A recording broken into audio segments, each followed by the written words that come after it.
Hi there, I'm Charlie Gracie. I'm the Scriever this year for the Federation of Writers in Scotland, and I've got with me Robert Duncan, who is one of the 6 people who won the 20 Words for 2020 competition recently for the Federation. So congratulations, Robert, along with other people. Thank you. Robert's a story writer. He's a former television producer and is a past winner of the Wigtown Scots Poetry Competition, in fact, and won in 2018 and then was the runner-up in 2019. So a broad interest in writing, and specifically I think now, Robert, in Scots writing, particularly because of the connections to your own heritage, having now moved abroad to Newcastle. Right, over the border. Yeah, good one. Okay, so thank you for your story. It was great. Would you read it for us, please? Sure. Right. Okay, it's just 20 words. She would have been 100. My twin. Flu of 1920. I survived. She didn't. Pandemic to pandemic. I miss her. That's it. Yep, that's a lovely story. I can see that you're a poet, I have to say, in that there's a strong poetic element to the prose, to be honest, which gives it strength. Could you tell us a bit about that, please, Robert, where it came from? Well, a couple of things. Obviously, there's the pandemic, and the coincidence that exactly 100 years ago was the tail end of another pandemic, the 1918-20 Spanish flu. My mum would have been 100 this year, so that was in my mind a lot. And my mum, 2 years before she was born, her mum had twins in 1918, and both of them died in the flu epidemic. So just putting together thoughts like that suppose my mum had a twin, suppose that twin had died in the pandemic, and suppose my mum had lived to 100, which would be now.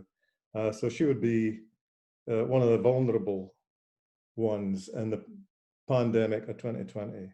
So it was these things, and just your demand for 20 words for 2020. So how do you get all that down to 20 words? So that's where it came from. It's it's interesting listening to you talking about the huge, expansive family story and 2 global pandemics, and you've managed to. I mean, I wouldn't have got that story exactly from what you've written, but it's what you've been able to do is to distill big elements of history over a long period, and in the story you're kind of hinting at a family story, a family history, and some details there. My twin, flu of 1920. Very, very. You're saying things with very, very few words, but you're able to give me a big sense of a deep family story and a sense of yearning in there as well. And obviously, I miss her being the last 3 words, but the kind of the whole thing is layered with yearning. A kind of distant pain as well, obviously. So all of that's in there, and it's partly the choice of words, but also I think the space between the words as well. Well, it's very much my mum, thinking about my mum, and if she had lived, which obviously you always wish your mum had lived longer, but her family history, because she talked about the twins that were lost quite a lot. So it was, and then just the sort of brackets of the 2 epidemics 100 years apart, which could be brackets to somebody's life as well, and just the challenge that you said, 20 words for 2020, that just stimulated. It worked very well. And for people who've not seen it, obviously I can see it, and you wrote it. It's laid out in 5 sentences, and each sentence has a line. So in that sense, it's the layout of, you know, like a poem in that sense, helps the kind of the breathing as you read it. That's right. Well, I thought, quite apart from the fact that, you know, I like writing things in lines as in a poem, it was just easier to make sense of each unit of meaning, laying it out that way, you know. A unit of meaning is a lovely phrase. I've not heard it quite described as that before. So I think that's something I'll think about a wee bit more. A unit of meaning. Suppose that it was a great challenge, actually. I mean, I don't know where it came from, the 20 words for 2020. Well, I'll tell you, it was a discussion between Caroline Johnson and myself, and then a later discussion with Jennifer Harley. So I'd like to take the blame for it all myself, but Caroline in particular had a lot of input. She's a great woman for ideas. No, it's good to have that kind of challenge.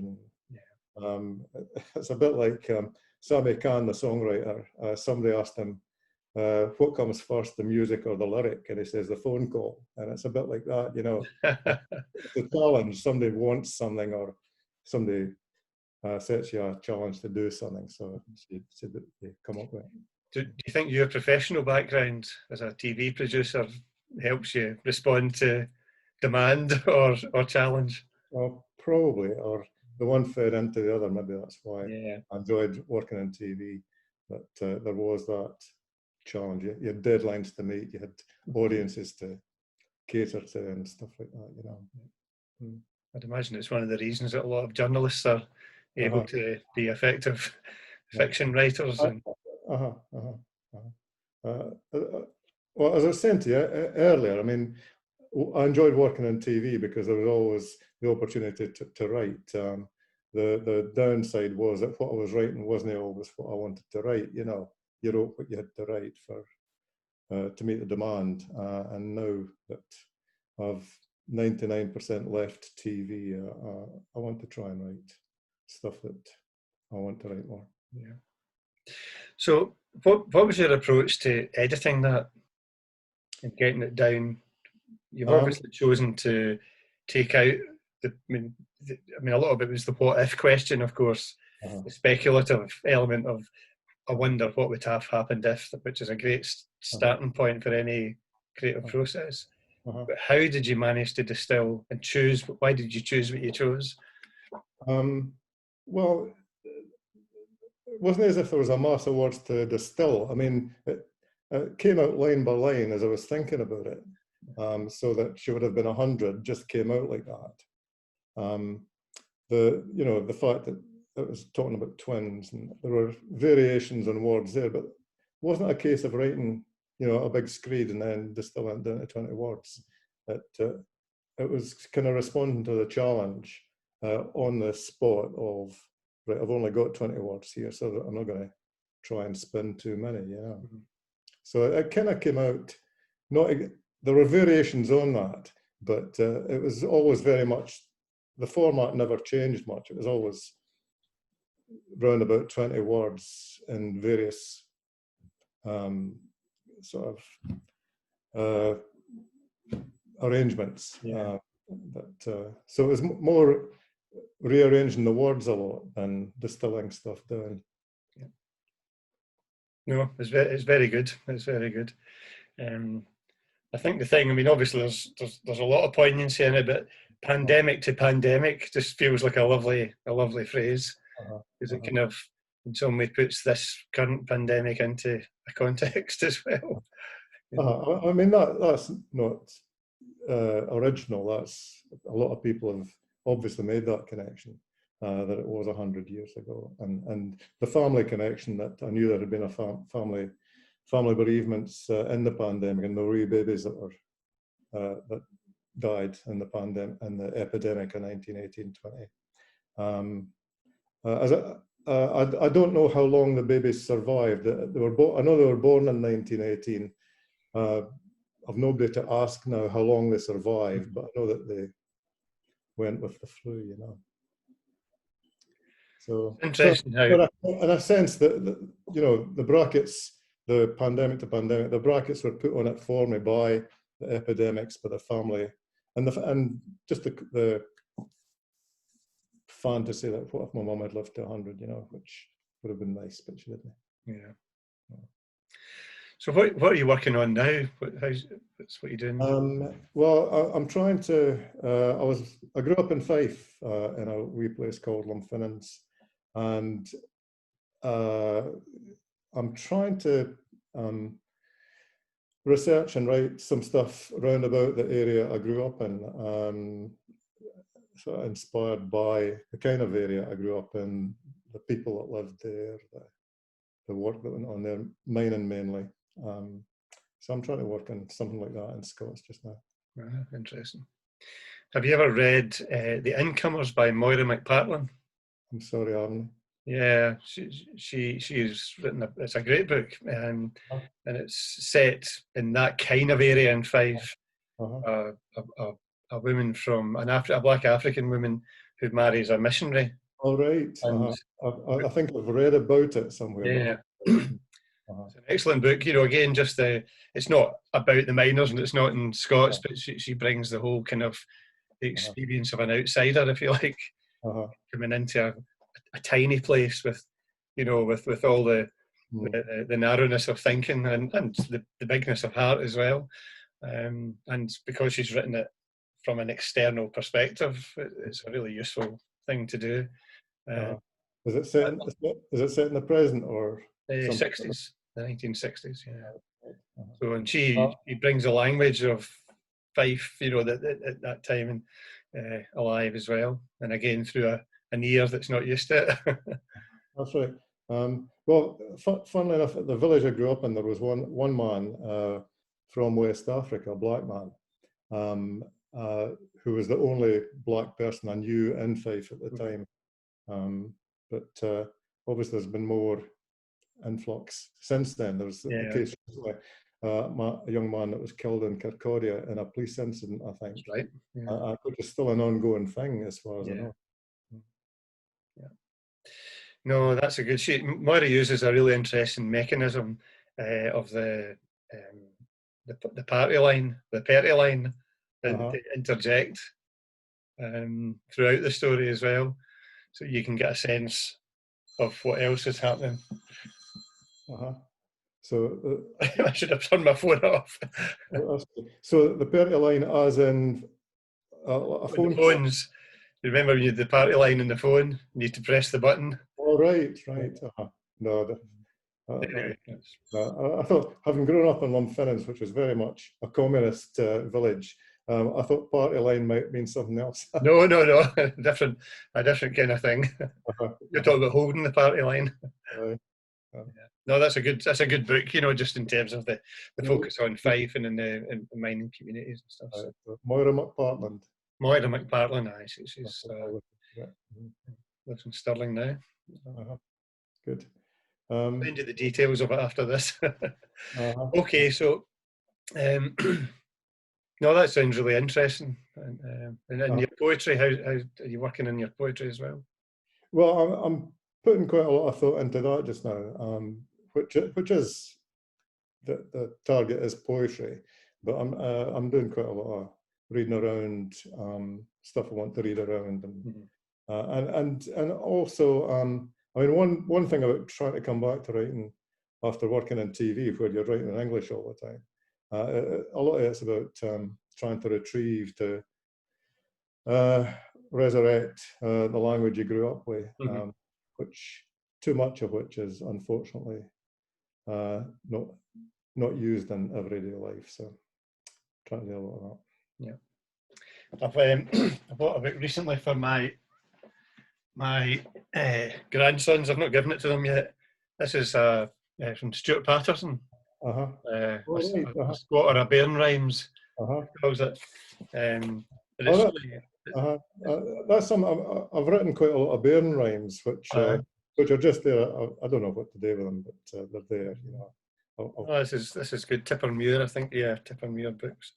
And that's good. That's really good, and to see, I mean, it's not just Stuart; it's other people who are producing new stuff in Scots. And that's right. Well, as William Souter felt strongly, if you don't get it back into the myths of the Bairns, it's not going to be there, you know. So they're no longer getting the belt for speaking it in the school.